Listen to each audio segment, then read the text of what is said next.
is primary election day in Connecticut for the gubernatorial race and the next governor of Connecticut, as well as other political offices like lieutenant governor, treasurer, comptroller, attorney general, and more. So we're live at voters have designated voting locations across the state of Connecticut. They arrive to the location, they show their ID. What do they need? They just need a license? Doesn't have to be a license. In Connecticut, we're pretty flexible. We do ask for an ID just to make sure you're the person that's on the list. Okay, great. But you can use any form of government issued, even a utility bill, anything that has your name and address on it. Doesn't have to have a picture, but that identifies you sufficiently. Okay, great. So you don't need a photo ID, just something that really identifies where your address is, where you're living, so that you're in the right place for voting. So it's not really a machine voting per se. Well, you get a piece of paper that's designated to your party. You either get a Republican one or a Democratic one. Correct. And it's just simply a piece of paper. That's right. A couple of bubbles in each column. There are various political titles to choose candidates from. That's right. And then what's the next step? You get this piece of paper from the official at the desk, and it's going to be in a folder, actually, so you have privacy. No one can see how you vote. You don't divulge it to anyone. And you fill in the bubble with your choice. You have plenty of time. You go behind a little desk aside, so we're very careful about privacy. Yes. After you fill it in, put it back in the folder. You go over to the scan machine. Now, our machines, contrary, I know there's been a lot of concern about security and hacking. Our machines, it would be very, very difficult to imagine getting in either side. You can put it face up or face down. You give the folder back to the tenant, and then you get a little I voted sticker, like I have, which people love. Yeah, exactly.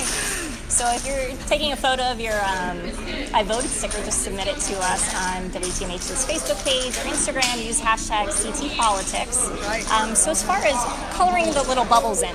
Yeah, you should do it as much as you can. Like, make sure it's all filled in. Otherwise, sometimes the scanner won't read it properly, so that's a big deal. So do you get like a number 2 pencil, kind of like a standardized test, or is this special? No, it's not special. It's just basically a felt tip black pen. Okay. And it's really easy to fill in. It's not like the old SAT test. Yeah. It's really this black felt thing. It's pretty simple. So if someone pulls out their own blue pen, can they use that? How does? Probably could, although black is what the machine really reads. But there's one at every desk, and it's got a little string on it, so you can't walk off with it by mistake. Yeah. So you should never problem. So once you fill in all the bubbles, you have to fill in completely. If you don't choose a bubble, what happens? You want, and then just stick it in the machine. So it still counts as a complete vote for that office if Correct. you select that office. So Yes. if I go in and only select a bubble for governor, my vote's only going to count for governor. I don't have to vote for the other parties. When you put the paper in the scanner, you were saying it's not connected to the internet? Nope. At what point is it connected to the internet? It reads the ballot, but of course we keep the paper ballots, so we check it against the card at the end of the night. But then at the end of the night, the machine will set a match with the number of ballots, and then it's all input by hand. Wow. To real-time results from each machine, actually. So at each location, you have someone that prints out the piece of paper from the scanner. Yep.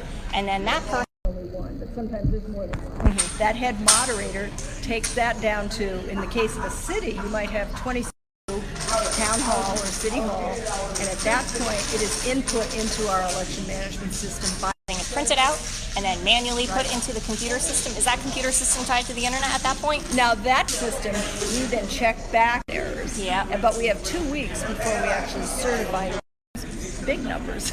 So we're hoping that's happening less and less, to be honest, because I think we're pretty on top of it. And they usually have some. Do the results that will come in today. So polls close at 8 p.m. And then how long does it? The election management system does the aggregation for us, but the real question is when do the numbers all get them all input? It can take a couple hours. So there's a big staff that oversees the accuracy of these numbers, making sure they're verified, and then votes, I guess. That's right, and then it becomes a big deal. Yeah. That's when this all gets really. You have 5 candidates for governor for Republicans, so that could be quite a vote spread. Technology, has that changed over the past 5 years, or has it always? 2001, when they were purchased with federal money after the famous hanging Chad incident. new equipment, which we all did, but they're just because you can check them. It's those a are the check hard system. numbers. That's physical right. Numbers. That's right. And so we were lucky that and buy a new set of equipment because that is now questionable with all the electronic hacking. Our election management system has been in place not to connect it. At least the typing in of the numbers is still manual. But that's been working very well. And we put that in because it was taking us, they had to get it up to us. Yeah. And we had them arriving sometimes 2 days later because they could. It's been a great savings, and so far it's working very well. Great. So we're confident that no election hacking will potentially happen here. We have pieces of paper that are being tallied, that are looked at with a human eye, and then put into the system manually. So it does take upwards of 2 weeks to actually get confirmed. It's very informative. Yes. And hopefully technology will keep moving forward, and maybe we'll get something that tallies. Move I would like to make next would be what they call electronic poll books, because we're still checking people in on paper. Old-fashioned. Yeah. But again, we've been very nervous about any connection to something that could be hacked. So far we haven't gone there, but you can now get these hackers will get discouraged because they know we're on the job, and we won't have as many problems. Yeah, hopefully.